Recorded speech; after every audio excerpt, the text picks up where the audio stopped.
Variações do volume celular, osmoticidade e tonicidade. Dentro de um organismo, as células estão banhadas por um líquido conhecido como líquido extracelular, que nada mais é do que uma mistura de água, sais e alguns nutrientes.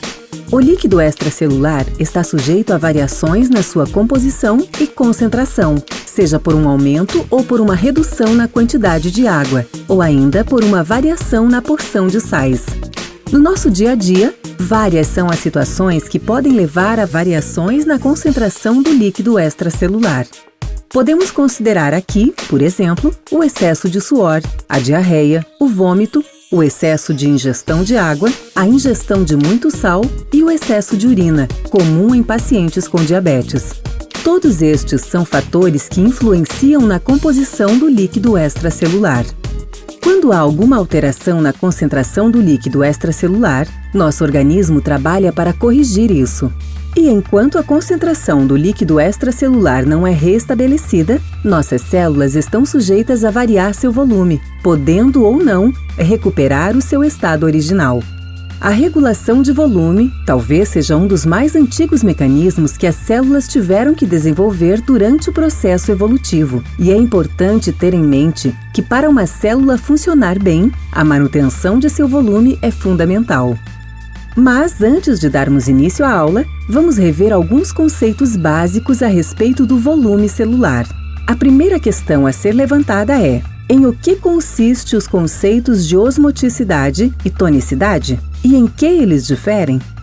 Bem, quando nos referimos à osmoticidade, falamos em concentração osmótica, que, por definição, é o número de solutos ou partículas osmoticamente ativas em uma dada solução ou meio. Se a concentração osmótica de um meio qualquer reduz, esse meio passa a ser hiposmótico em relação à sua situação inicial. Por outro lado, quando a concentração osmótica de um meio aumenta, ele passa a ser hiperosmótico em relação à sua situação inicial. Essa variação na concentração osmótica do meio tem como consequência uma variação do volume celular por osmose. A osmose é o fluxo de água para dentro ou para fora da célula, sempre a favor do seu gradiente de concentração. A solução leva a um inchaço celular e é denominada solução hipotônica, enquanto que a solução que gera um murchamento da célula é chamada de solução hipertônica, o que de fato corresponde à tonicidade do meio para a célula. Mas será que essa variação de volume celular ocorre da mesma forma, independente da característica do soluto? Para responder essa segunda questão, faremos um experimento com hemácias de rato da espécie ratos norvégicos. Apenas um rato é necessário. Iniciamos o procedimento experimental pesando o animal. O peso é usado para o cálculo de anestésico. O rato será anestesiado com tilpentax, um pentobarbital que deve ser injetado intraperitonealmente. O rato anestesiado é então colocado em decúbito dorsal e uma incisão é feita com a tesoura na sua cavidade abdominal para a exposição da artéria aorta. O vaso é puncionado e o sangue é recolhido em seringa previamente heparinizada para evitar coagulação.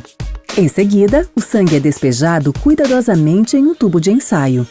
Para testar se a variação no volume de uma célula depende das características do soluto dissolvido no meio, faremos uso de 3 diferentes compostos: sacarose, ureia e cloreto de sódio. As soluções de sacarose que serão testadas estão nas concentrações de 0,1, 0,3 e 1 molar. As mesmas concentrações de ureia serão testadas: 0,1, 0,3 e 1 molar. E também de cloreto de sódio: 0,1, 0,3 e 1 molar. 2 ml de cada uma destas soluções são adicionados individualmente em tubos de ensaio, antes de colocarmos o sangue. Começaremos adicionando as soluções de sacarose nos respectivos tubos. O mesmo procedimento é feito para as soluções de ureia e para as soluções de cloreto de sódio. Agora que todas as soluções já foram adicionadas aos tubos, passaremos a adicionar as amostras de sangue. 2 gotas de sangue de rato são colocadas em cada um dos tubos. As 2 gotas de sangue correspondem a um volume de aproximadamente 50 microlitros, mas não há necessidade de rigor nesse volume. Os tubos contendo sangue e os diferentes meios são gentilmente homogeneizados e levados à centrífuga para separar as células do plasma.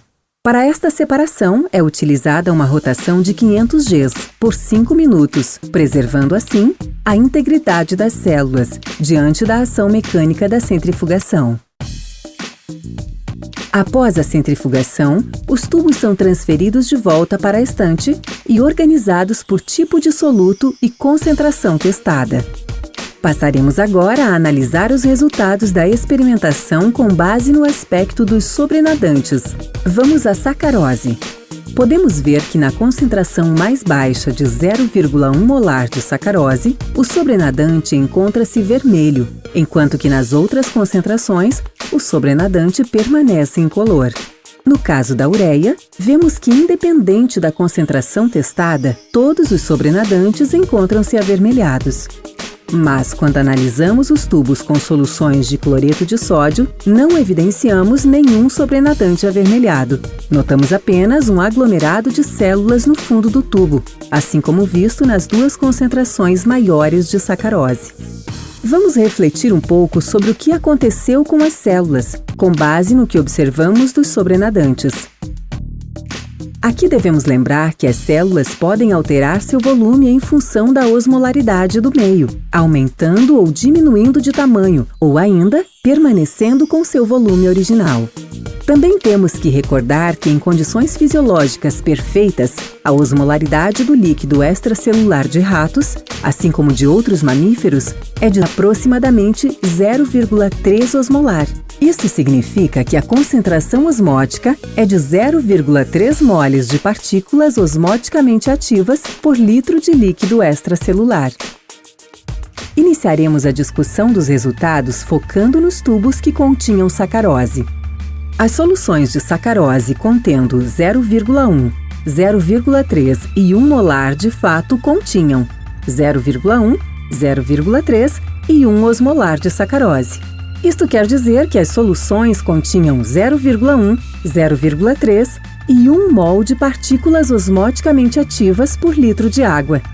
Focando nas células do primeiro tubo, o que vemos é que a sacarose é uma molécula grande, que não consegue atravessar a membrana celular da hemácia. Neste tubo, a solução de sacarose é hiposmótica em relação à célula, havendo assim maior concentração de água fora da célula do que dentro dela.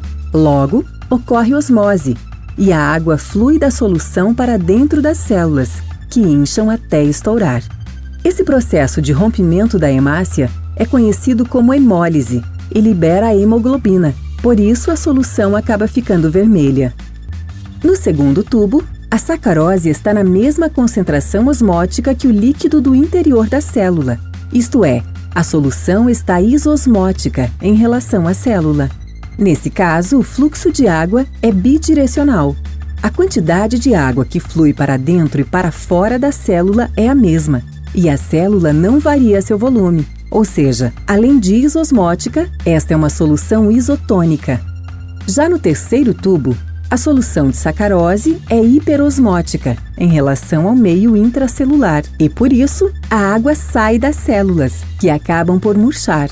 Um aglomerado de células murchas fica no fundo do tubo após a centrifugação, mas nós não conseguimos detectar esse fenômeno a olho nu. Por isso, em seguida, vamos olhar as células no microscópio e confirmaremos se esta solução é hipertônica.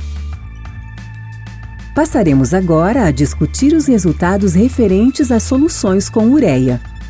Quando as células são submetidas a soluções de 0,1, 0,3 e 1 molar de ureia, elas também estão submetidas às concentrações de 0,1, 0,3 e 1 osmolar de ureia, assim como vimos na sacarose. A solução de ureia no primeiro tubo é hiposmótica em relação à célula, havendo assim um fluxo de água para dentro da célula. Mas agora temos uma variável nova. As hemácias são permeáveis à ureia, e como na célula não há ureia, ocorre um fluxo de ureia para o interior da célula por diferença de concentração.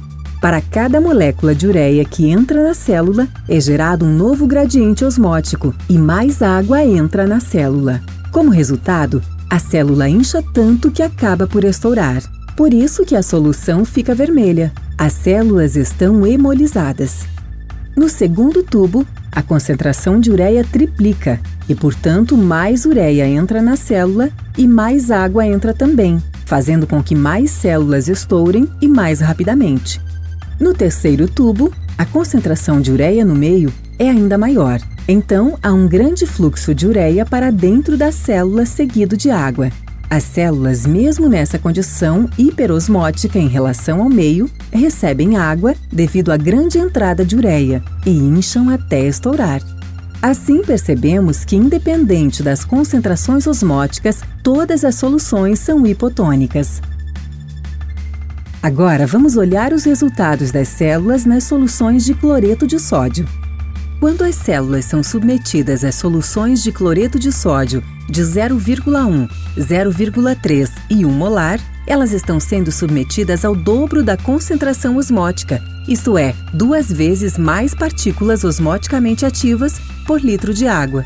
Isso ocorre porque o cloreto de sódio, ao ser adicionado na água, se dissocia em sódio e cloreto, originando 2 moléculas osmoticamente ativas, enquanto que nem a sacarose e nem a ureia se dissociam. Assim, 0,1 molar de cloreto de sódio corresponde a 0,2 osmolar, ou seja, 0,2 moles de moléculas osmoticamente ativas por litro de água. Bem, voltando aos resultados. No primeiro tubo, as células estão expostas à solução hiposmótica de 0,2 osmolar de cloreto de sódio. Existe uma pequena diferença de concentração osmótica entre o meio intracelular e o meio externo, que promove um pequeno fluxo de água para dentro da célula. Com isso, a célula incha um pouco, mas não estoura. Assim, o meio continua transparente. Logo, quanto à tonicidade, essa solução é classificada como hipotônica. Algumas poucas moléculas de sódio e de cloreto conseguem permear a célula, enquanto outras são colocadas para fora por processos passivos e ativos, que não serão detalhados aqui. No segundo tubo, a osmolaridade do meio é de 0,6 osmolar e a solução de cloreto de sódio é hiperosmótica em relação à célula. Aqui o gradiente osmótico é inverso e o meio está mais concentrado de soluto que a célula. Isso faz com que a água flua para fora da célula e a célula murche. Logo, temos aqui uma solução hiperosmótica e hipertônica. No terceiro tubo, observamos o mesmo processo, mas o gradiente osmótico aqui é maior, assim como o fluxo de água para fora da célula. Dessa forma, as células murcham ainda mais. Mais uma vez, temos uma solução classificada como hiperosmótica quanto à osmoticidade e hipertônica quanto à tonicidade. Para os 3 tubos, é importante notar que, devido à capacidade seletiva da membrana ao sódio e ao cloreto, apenas poucas moléculas permeiam a célula, diferentemente do que ocorre com a ureia. Também observamos que em todos os tubos o meio permanece transparente, porque não houve hemólise, e as células se aglomeram no fundo por conta da centrifugação. Para confirmar as justificativas acima, observaremos as células do nosso experimento no microscópio invertido. Quando as células estão nas soluções de cloreto de sódio 0,1 molar e de sacarose 0,3 molar, elas encontram-se com seu volume celular normal, pois estes meios são isosmóticos em relação a elas. Note que a concentração de cloreto de sódio, que é praticamente isosmótica em relação às células, é menor que a concentração de sacarose. Como já comentamos, essa diferença se dá porque o cloreto de sódio, ao entrar em contato com a água, se dissocia em sódio e cloreto, originando 2 moléculas osmoticamente ativas, e a sacarose não. Por outro lado, quando as células estão nas soluções de sacarose 0,1 molar e em todas as soluções de ureia, elas incham até o ponto que estouram.